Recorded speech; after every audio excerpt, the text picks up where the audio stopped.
अस्सलाम वालेकुम नाज़रीन, मैं हूँ आपका होस्ट आगा अहमद फ़रहान। आज हम अपने इस प्रोग्राम में दरख्शां सितारे में जिस दरख्शां सितारे से आपकी मुलाकात करवा रहे हैं वो एक होनहार तालिब इल्म, होनहार डॉक्टर हैं। और वो हम उनकी जो खुसूसियत है वो ये है कि वो हमारे हसन अब्दाल की हैं और उन्होंने अपनी तालीमी करियर बड़े अच्छे अंदाज में स्टार्ट किया और अब वो माशाल्लाह ख़ुद पढ़ा रही हैं।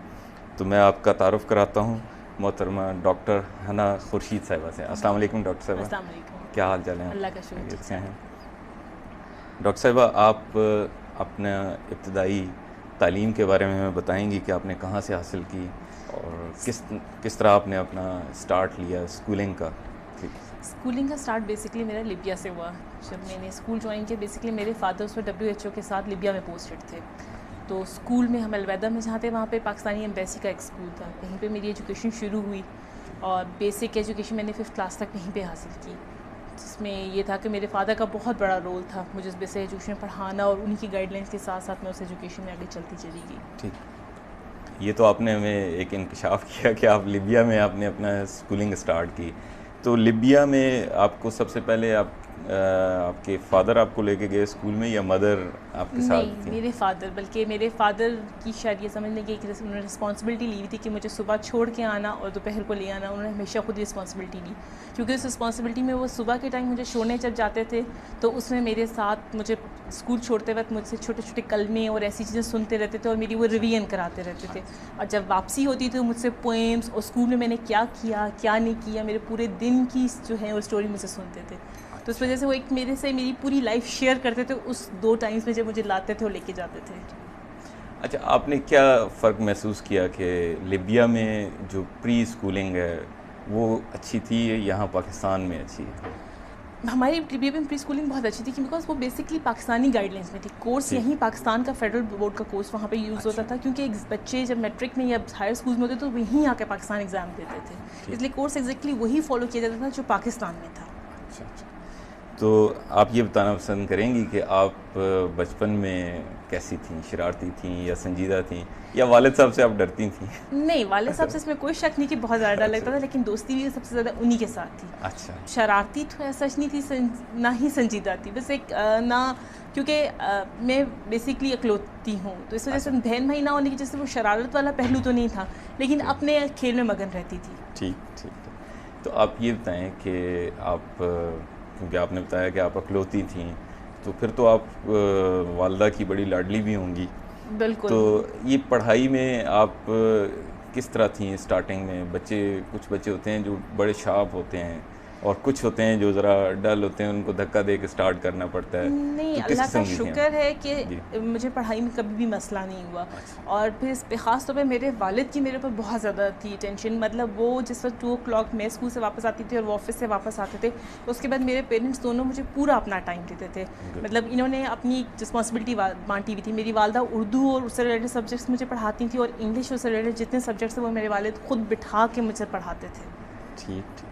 तो बचपन में आपको कौन सा मजमून ज़्यादा पसंद था? मुझे वैसे शुरू से मैथ्स पसंद था। मैं वैसे अच्छा। डॉक्टर बन गई, लेकिन मुझे पसंद मैथ्स था। अच्छा अच्छा। तो ये तो बड़ी एक अचंभे की बात है कि एक डॉक्टर जो है वो मैथ्स को बड़ा पसंद करता था। गुड। अच्छा, ये आप बताएं कि आप, क्योंकि आपने जैसे कि बताया कि आप अकलौती थी, तो खेल कूद में कैसी थी? शरारती? खूब खेला आपने? खेल इंजॉय किया?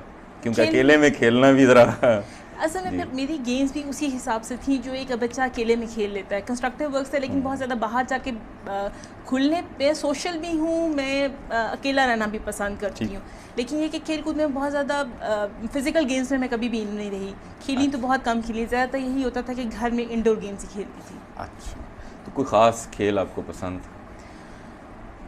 फ़िज़िकल गेम्स में बैडमिंटन फादर के साथ और बाद में स्कूल में भी खेलती रही हूँ। अच्छा। शौक़ के तहत, कभी उसको सीरियसली मैंने नहीं लिया गेम्स को, लेकिन ये कि जस्ट शौक़ के तहत बैडमिंटन शौक़ से ले खेलती हूँ। लिबिया आप लोग कितना अरसा रहे?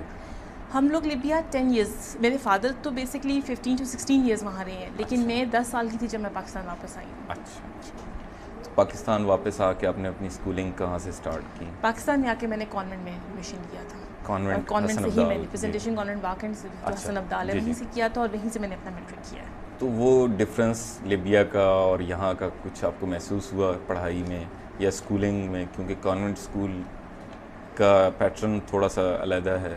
ज़ाहिर सी बात है, पैटर्न का फ़र्क तो पड़ता है, कोर्स जी। का बहुत ज़्यादा फ़र्क था। जब मैं आई तो मैं ऑल टुगेदर एक फेडरल बोर्ड का डिफरेंट कोर्स वहाँ पे फॉलो करी थी, जबकि कॉन्वेंट जो है वो पिंडी बोर्ड के अंडर है। इनकी कोर्स, इनकी text books all together different थी। तो मुझे एक लम्हे के लिए बिल्कुल ऑल टुगेदर, मैं 5th क्लास के सेंटर में आई थी जब मैं आई थी, दैट वाज दिसंबर जब मैंने ज्वाइन किया था। और मुझे ऑल टुगेदर आके एक बिल्कुल नया कोर्स, नई बुक्स, नई सब कुछ पढ़ना पड़ा था बिल्कुल आके। अच्छा, आप ये बताएं कि हम लोग तो जब स्कूल में पढ़ते थे तो हमारे लिए गर्मियों की छुट्टियां एक बड़ा एक तोहफ़ा होती थी, क्योंकि उसमें हमने बहुत सारी खेल कूद करनी थी। आप सुनाएं कि आपकी गर्मियों की छुट्टियां कैसी गुजरती थी स्कूल में? मेरी गर्मियों की छुट्टियों में जो मेरी वाहिद रिक्रिएशन होती थी वो होती थी कि हमारा गांव है सबस्पीर, मेरे दादा दी वहाँ पे होते थे। तो सबसे बड़ी रिक्रिएशन ये होती थी कि दादा दी के पास वक्त जाके गुजारा करती थी। अदरवाइज़ मेरे फादर ने एक रूटीन रखी हुई थी कि चाहे छुट्टियाँ हो चाहे स्कूल हो, पढ़ाई मिस नहीं करनी। इसलिए उनका एक मखसूस था कि एक टाइम सुबह का टाइम में, शाम के टाइम में अपनी एजुकेशन को उतना ही टाइम देना जितना है, और उसके बाद बाकी टाइम में मैं जो मर्ज़ी गेम्स करूं, जो मर्ज़ी टीवी देखूं या जो मर्ज़ी करूं। और घूमने फिरने का ज़्यादा ये होता था कि दादा दादी के घर वो एक होता था, क्योंकि स्कूल के दौरान तो मौका नहीं मिलता था कि जाके उनके पास रहा जा सके। तो छुट्टियां ही ऐसा मौका था जिसमें हम उनके पास जाके टाइम गुजारा करते थे। तो गांव में, जैसे कि आपने बताया कि आपका गांव था सबस्पीर, बड़ा अच्छा खूबसूरत सा गांव है, तो इसमें आप जब जाती थी तो आपकी कोई कज़न्स, कोई दोस्त, तो क्या खेल खेलते थे? बचपन के दिन तो बड़े यादगार दिन होते हैं। असल में सबस्पीर की जो सबसे चीज़ मुझे फैसिनेट किया करती है वो ये था कि सबस्पीर के बिल्कुल साथ दरियाए हरो बहता है, जो बिल्कुल हमारे गांव के घरों को टच करता है। तो हमारी सबसे बड़ी गेम जो होती थी कि हम दरिया के किनारे जाके खेला करते थे। तो रेत से खेलना, और वो एक फैसिनेशन होती थी शहर की लाइफ से निकल के, वो खुली खेतों में घूमना फिरना, पानी में जाके गर्मियों में स्विमिंग करनी। सबसे बड़ी दोपहर को तो रिक्रिएशन ही हुआ करती थी कि जी निकले और जाके दरिया में घुस गए। तो मतलब वो गाँव की लाइफ एक साफ़ सुथरी लाइफ और एक शहर के हलचल से डिफरेंट, बिल्कुल एक काम क्वाइट सी लाइफ, तो बहुत अच्छी लगती थी वहाँ जाके टाइम गुजारना। तो आपने स्विमिंग भी सीखी, तो आपने मछलियाँ भी पकड़ी होंगी, लाजमी बात है कि क्योंकि वहाँ तो मछलियाँ भी बहुत होती हैं उस पानी में। फादर के साथ होता था कि फादर के साथ जाके, बल्कि फादर शिकार पे जाया करते तो उनके साथ शिकार के लिए चली जाती थी, क्योंकि मैं अपने फादर की बहुत ज़्यादा लाडली थी, तो मैक्सिमम टाइम उनकी होती थी कि मुझे अपने साथ ही रखा करते थे। तो इसलिए उन्होंने ऑलमोस्ट जो लड़कों वाले शौक़ हैं, मुझे फायर शूटिंग भी सिखाई, उन्होंने राइफ़ल शूटिंग सिखाई, और इस तरह की चीज़ें भी उन्होंने मुझे साथ साथ सिखाई। गुड। आप ये बताएंगी कि आप कॉन्वेंट में गई, वहाँ पे सिस्टर्स होती हैं, वहाँ टीचर्स बड़ी अच्छी हैं, अभी भी हैं, पहले भी काफ़ी अच्छी थी, तो कोई ऐसी टीचर जो आपको बहुत अच्छी या बहुत इंस्पायर करती हों अपने स्टाइल से पढ़ाने के, वैसे बोल चाल के? पहले तो सबसे पहली जो जिस पर्सनालिटी ने मुझे जाके इंस्पायर किया था वो मेरी प्रिंसिपल थी, सिस्टर मोनिका, जो उस वक्त थी, और मैंने मैट्रिक किया उसके बाद कॉन्वेंट छोड़ के गई। मतलब मेरे लिए जो कॉन्वेंट जाके एक पहला जो इम्प्रेशन था कि मुझे ये लगा कि हाँ इस स्कूल में मुझे वाकई होना चाहिए था, वो सिस्टर मोनिका की वजह से था। फिर सिस्टर मोनिका मेरे लिए इसकी इंस्पिरेशन थी कि जब मैं कॉन्वेंट में आके मैंने 5th क्लास में ज्वाइन किया तो 10 दिन बाद मेरे एग्ज़ाम्स हो रहे थे, मिड टर्म, 3rd टर्म हो रही थी। सिस्टर मोनिका ने मेरे फादर को ये कहा था कि 3rd टर्म बेशक ना दे और ये एक बार फाइनल एग्ज़ाम दे, अगर ये हमारी असेसमेंट पे पूरी आई तो हम इसे प्रमोट करेंगे, otherwise will have to repeat 5th class. और मैंने, वो सिस्टर मोनिका ने मुझे कहा था कि बेटा मतलब you seem capable, you have to prove it. और आप शायद हैरान भी होगी इस बात को कि मैंने 10 में पूरी साल का कोर्स ना सिर्फ कॉपी किया, बल्कि उस एग्ज़ाम में मैंने 2nd पोजीशन ली थी, और नेक्स्ट एग्ज़ाम में मैं क्लास में 1st थी। उसके बाद मुझे कॉन्वेंट में डबल प्रमोशन मिली और मैं 5th से डायरेक्ट 7th क्लास में गई।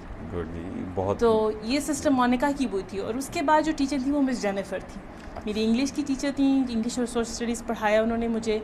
आज भी मैं उन्हें कॉल करती हूँ, आज भी वो मुझे एज अ टीचर ही डांटती हैं, आज ही वो इतनी ही केयर करती हैं मेरी हर अचीवमेंट की जिस तरह वो उस वक्त करती थी। बहुत बहुत बड़ी बात है कि आपकी टीचर्स भी बहुत अच्छी थी और आप में ख़ुद इतनी एबिलिटी थी कि आपने इतने कम टाइम में अपना कोर्स भी कंप्लीट किया और फिर आपने 2nd पोजीशन भी ली। तो आप ये बताएं कि आपने कभी ट्यूशन पढ़ी? नहीं, मैंने आज तक ट्यूशन नहीं पढ़ी, and I am proud of that कि मैंने आज तक ट्यूशन नहीं पढ़ी। अच्छा, आपका क्या ख्याल है कि आजकल जो स्टडी का सिस्टम आ गया है, इस सिस्टम में बच्चों को ट्यूशन की ज़रूरत होती है? देखिए, इसमें 2 चीज़ें मैटर करती हैं, एक बच्चे की अपनी लगन और एक उसकी टीचर्स की लगन। मैं अल्लाह का शुक्र अदा करती हूँ इस लिहाज से कि मुझे कॉन्वेंट में एक ऐसी टीचर्स मिली, ना सिर्फ कॉन्वेंट में बल्कि आगे मैं एफएससी में भी, एफजी कॉलेज में भी ये था कि मुझे ऐसी टीचर्स मिली कि उन्होंने मुझे इतना कुछ कॉलेज में पढ़ा दिया कि मुझे कभी ज़रूरत नहीं पड़ी कि मैं आउट ऑफ द वे जाके किसी और की हेल्प सीख करूँ। और फिर उसमें स्टूडेंट का अपना भी रोल होता है कि वो स्कूल में या कॉलेज में कितना ध्यान देता है टीचर्स की बात पे। अगर कोई भी स्टूडेंट प्रॉपरली और नेक नियति और ईमानदारी के साथ स्कूल में पढ़ेगा और जो टीचर बता रही है उसको समझेगा, बजाय कि ठीक है शरारत साथ साथ चलती है, स्कूल में स्टूडेंट्स शरारत नहीं करेंगे तो और कौन करेगा, लेकिन उसके साथ साथ अगर पढ़ाई के टाइम पे पढ़ाई को प्रॉपरली फॉलो करें और अगर कोई मुश्किल होती है तो अपने टीचर्स को उसी वक्त जाके पूछें, तो मेरा नहीं ख्याल कि उन्हें ट्यूशन की ज़रूरत पड़नी चाहिए। सही।